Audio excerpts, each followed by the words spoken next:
alguns infectados que, ou porque também não lhes foi comunicado a eles, ou porque se revoltam com o próprio comportamento de risco que tiveram e pensam, se eu fui, porque é que os outros não podem ser também? Há atitudes destas assim, que nós pensamos que nunca nos vão acontecer, mas de facto elas estão lá. Apesar de conhecerem os riscos que correm, muitos dos adolescentes continuam a não se prevenir. É um facto. Há estudos que relatam que os jovens, nas primeiras relações sexuais, não usam qualquer tipo de proteção.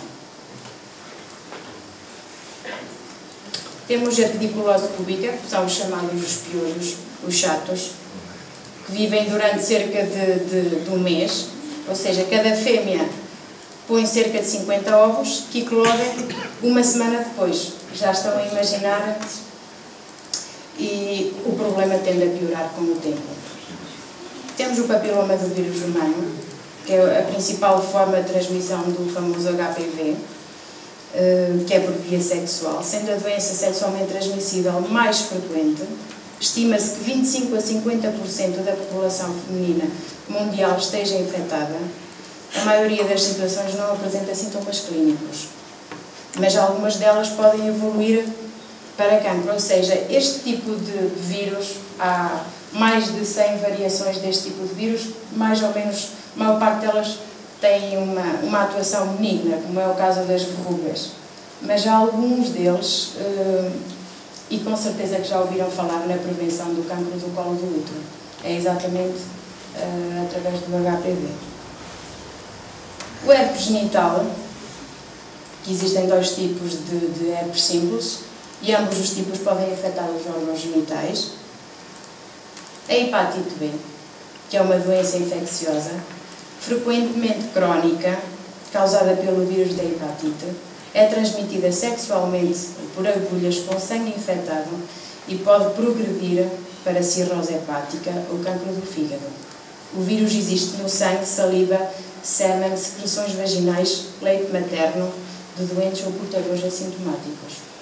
Algumas destas doenças a própria pessoa não sabe que as tem, porque têm um período assintomático, ou seja, que as pessoas não têm sintomas e, como tal, não deram conta que foram infectadas. E é provável, uma coisa é as pessoas saberem que estão infectadas com, outras temos aquele chamado período latente, não é? Que as pessoas não sabem porque ainda não tiveram sintomas e continuam a ter comportamentos de risco, ou seja, isso vai alastrar, não é? A gonorreia também é mais uma destas das doenças sexualmente transmissíveis, que infecta o revestimento mucoso da uretra, do colo uterino, do reto e da garganta.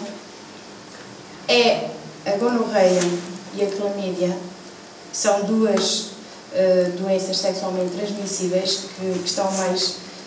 que uma das maiores consequências é a infertilidade e o número de gravidez atópicas. E geralmente, numa doença sexualmente transmissível como a gonorreia, em 45% dos casos está também aliada à clamídia. Está bem? E depois, se já falamos nas doenças sexualmente transmissíveis, e porque estamos a falar na ausência de proteção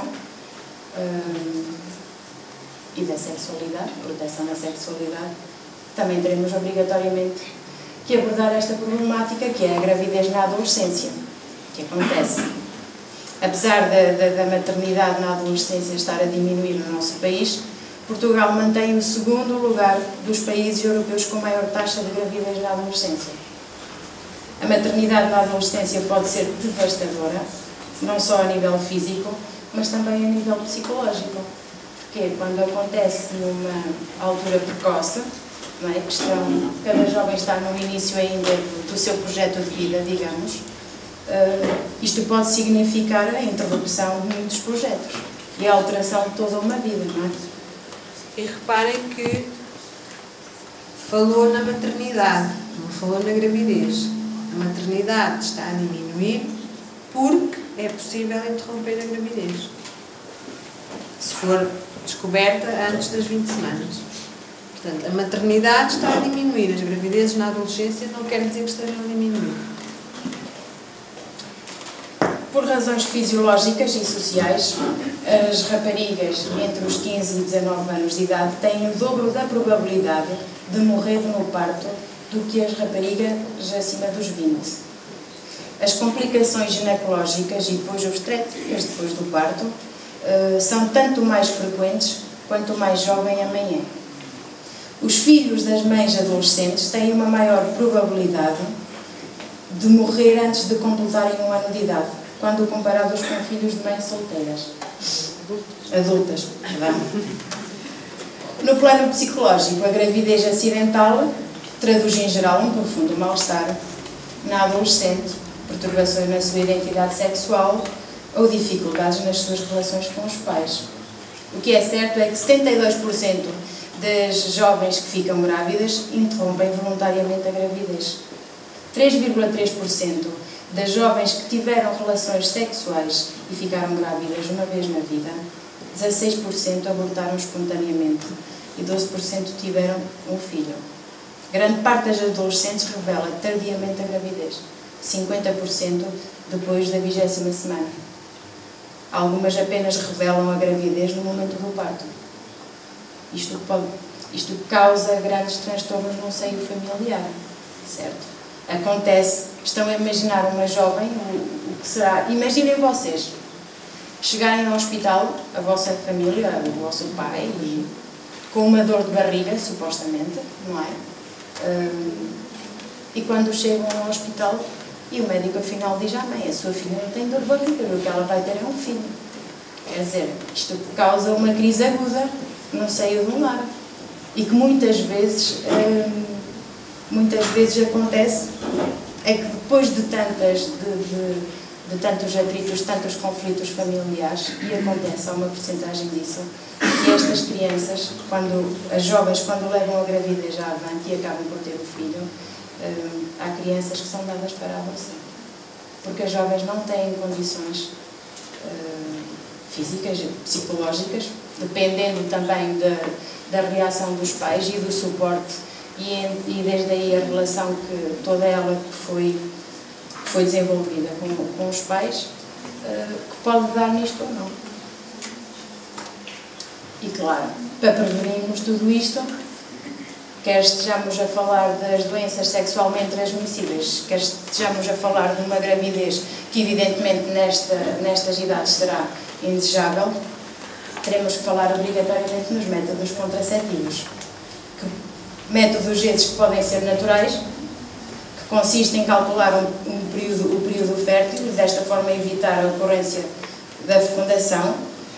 Assim, durante este período, devem evitar-se as relações sexuais, ou seja, uma abstinência periódica. E nisso temos o método do calendário, da temperatura e o método do billing. Temos também os métodos não naturais, que impedem a gravidez através de dispositivos, de medicamentos com hormonas sintéticas ou de intervenção cirúrgica. Podem classificar-se em mecânicos, químicos e cirúrgicos. E aqui temos os métodos de barreira, preservativo, espermicida, o diafragma, temos os hormonais, os cirúrgicos e depois temos a contracepção de emergência, que é a pílula do dia seguinte. Os contraceptivos de barreira, o preservativo masculino, é um preservativo em borracha, látex, muito fina. O preservativo utiliza-se uma vez e deita-se fora. Deve ser colocado no pênis direto do homem antes de qualquer contacto com a vagina ou área genital. Isto impede que o esperma atinja o óvulo. Para melhor perceberem, temos aqui os dispositivos, uma colocação correta do preservativo. Passo número 1. Deve encontrar-se dentro do prazo de validade. Deve certificar-se que o preservativo está dentro do prazo. Não deve ter estado guardado em locais sujeitos a variações de temperaturas, como por exemplo no porta-luvas do carro. Não deve ser guardado na carteira nem nos bolsos das calças. Deve verificar-se se o preservativo verte líquido antes de abrir. Dependendo do sítio onde esteve guardado ou não, pode estar danificado. Ao ser manuseado e colocado, deve ter-se cuidado com as unhas e objetos cortantes, para não haver a ruptura da borracha. Eu estou a ver aqui muitas meninas a rirem-se. Mas, de facto, maioritariamente há aqui mais meninas. Mas depois devem passar também a mensagem aos meninos, porque o preservativo, sim, estamos a falar do preservativo masculino, mas que se for um método contraceptivo escolhido para prevenir, tão bom é saber tanto a mulher como o homem como colocá-lo corretamente, certo? Nunca deve abrir a embalagem com tesouras ou outros objetos cortantes. Não deve rasgar com os dentes. Deve abrir com os dedos, tendo o cuidado de não danificar o preservativo. Deve colocar o preservativo quando o pênis estiver ereto e antes de qualquer contacto com os órgãos genitais. O preservativo deve ser colocado apertando a bolsa existente na extremidade para evitar a retenção de ar. Se tiver algum ar, pode rebentar. Deve desenrolar o preservativo de modo a revestir completamente o pênis para impedir qualquer extravasamento do esperma.